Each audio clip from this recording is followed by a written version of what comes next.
Hello everybody, this is Amazon Fire 8 HD Kids Pro, and today I would like to demonstrate that you can download and install the Google Chrome browser on it. So to begin with, open up any other browser that you have.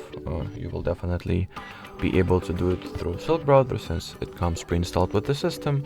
Then go for the apkcomba.com website.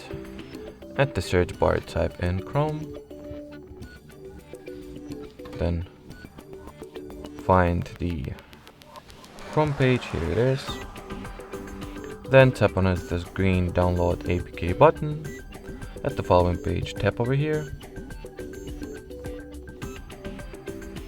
confirm the download by tapping on the download anyway option. In here you might ask to grant any browser that you use to install unknown apps access, which just follow the instructions and do, obviously. So in here we are waiting for the Chrome to get downloaded. Then tap on the installation file.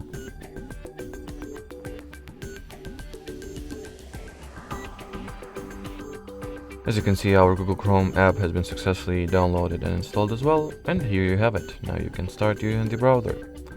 Alrighty, so that will be it for this video. Thanks for watching, thanks for your attention, and bye bye.